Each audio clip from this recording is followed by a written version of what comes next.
Hey y'all, it's Chris with Rockin Farm, and today I am going to respond to a statement that I hear all the time. That statement is, I want to homestead, but. And that always kind of comes along with that question of, hey Chris and Jess, how did you? To be honest with you, the best answer I can give you is, we changed our mindset. We stopped saying but. I can't even begin to tell you how many times, especially lately, that I have people coming up to me and talking to me and telling me, and my wife, same thing, people she works with, etc., saying, man, with the way the world's going, you and your husband are so lucky because you have this and you have that. Y'all, I'm going to tell you right now, luck has nothing to do with it, son. For at least the last 10 years, my wife has literally sacrificed everything so that I could chase a dream that I had because she thought that, my dream was going to lead us to a better place in life. And y'all, you want to talk about a bumpy road? We bought this property. We almost lost this property in the first 6 months that we had it. I would say our homesteading journey started at least 10 years ago, probably more like 12. We spent the first year learning how to can. We spent the second year learning how to preserve other items. We spent the third year learning how to source foods that were somewhat local and therefore less expensive. Y'all, I haven't even started to garden yet. Then we had to make a move away from everything that we knew and everyone that we knew in order to get to a place where we thought that homesteading would be a little bit easier. Spent 4 years trying to get to our homestead and it just would not happen. Job after job, trying to make more money, trying to make ends meet. Y'all, I'm sorry, but everything you see around us, we earned every bit of it by biting and scratching and clawing our way to get it. See, the big difference is when other people say, I want to homestead, but my wife and I said, I want to homestead, how do I? There's a million different phrases that people use. You're lucky, I'm not. I would really like to, but I wish I could. Whether you realize it or not, these are all very negative statements. And quite frankly, negative energy just breeds negative results. I'm not sitting here talking about things being peaches and roses. I'm not some sort of a self-help guru, just think positive and positive things happen. Y'all, I can honestly say that on a day-to-day basis, including like in our marriage, our relationships with our children, there has been a lot more negative in this climb to get where we're at now than there was positive. But we knew that the end result would be where we're at now, which is in a much better place, although we're still not in a great place. You want to know how to get your very own homestead? I'm telling you right now, the first step is stop the negative thinking.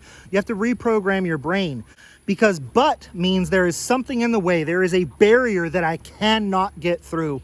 Well, as long as you've got barriers, of course you're stuck. I mean, that's almost kind of a duh statement.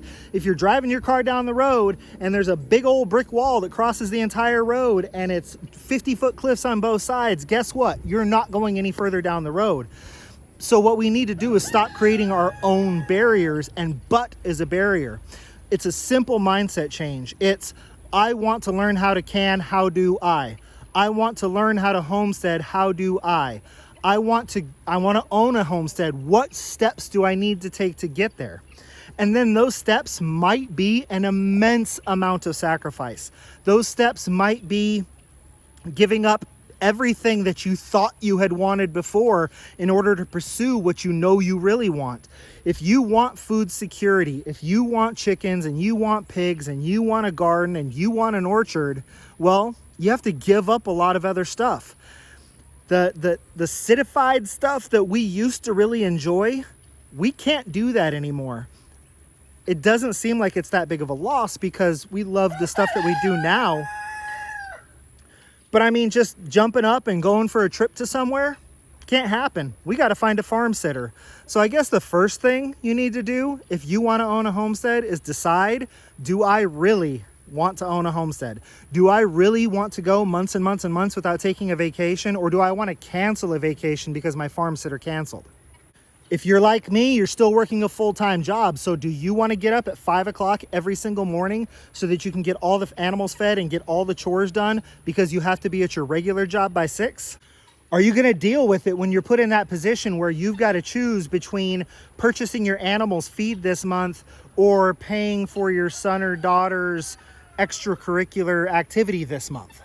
And if the answer to those questions is yes, well then, that's where the change your mindset part of it starts to come into play. Guys, trying to talk here. Hey, trying to talk here. So as I've already said several times during this little message here, the first thing is I want to, how do I? So whatever, if it's a portion of homesteading and because we're still having to do that today. I want more pigs, how do I? And, you know, my wife is such a stinking trooper. Her response to that is, my job is offering overtime right now, so I will work some overtime so we can get more pigs. That was I want, how do I? And she figured out the answer. Like, I'm telling you right now, y'all think I'm a homesteader because you see me on camera? Man, my wife is the one that pushes this homestead. She lives it, she breathes it, and she does everything she has to do to keep it. I get to play on it because she works so hard for it. That's sacrifice, y'all. So again, are you willing to make those sacrifices? And if so, lose the negative mindset and just start figuring out what you need to do. What can you do if you're sitting in an apartment in the city? Well, you can pick up a couple of books on Kindle or borrow a couple of books from the library and start reading about things like raising livestock or producing your own animal feed or growing a garden or how to preserve produce.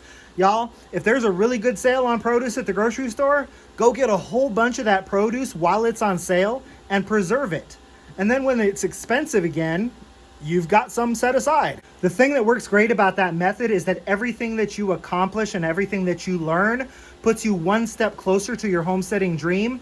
But more importantly, it gives you that encouragement of, okay, I've got this skill, what's next? Okay, I've got this skill, what's next? And once you stack up enough skills and you've decided where you want to live, then it's time to just take that leap of faith, y'all.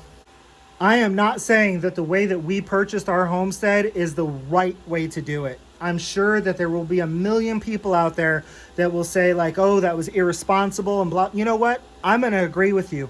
But I also know this. If we waited for the moment to be safe, we would still be living in a neighborhood. We were scared to make the jump, but we weren't too scared to jump. If y'all want to know a little bit more about our homestead journey, go check out our website, rockin8farm.com. If you like what I had to say today, or you can at least see some value in what I had to say today, then please hit that subscribe button and click that notification bell. We're getting really close to 1,000 subscribers, so I would be just indebted to y'all if you could please, if you normally click my YouTube videos through a Facebook feed or whatever, watch the video, make the comments you've got to make, but then do me a favor, share that post with your friends that I'm not friends with, so that maybe I can pick up a few more subscribers. You never know. Even if you don't like me, maybe some of your friends will. Thank you for all the love over the last couple of years. Thank you for all your support. And just keep in mind, y'all, there's nothing extraordinary about my wife and I. We are literally regular Joes. You know, Monday through Friday, well, I can't really say that about her job because she works so much overtime and 7 days a week sometimes, but full-time employee, raising a family, still have some student loan debt that we're working on, just average Americans that are trying to figure out how to live day-to-day life without living day-to-day. Change your attitude, don't be afraid to jump, and you too can start living some of your homesteading dreams. This has been Chris with Rockin8 Farm. Till I see y'all again, be happy and live healthy.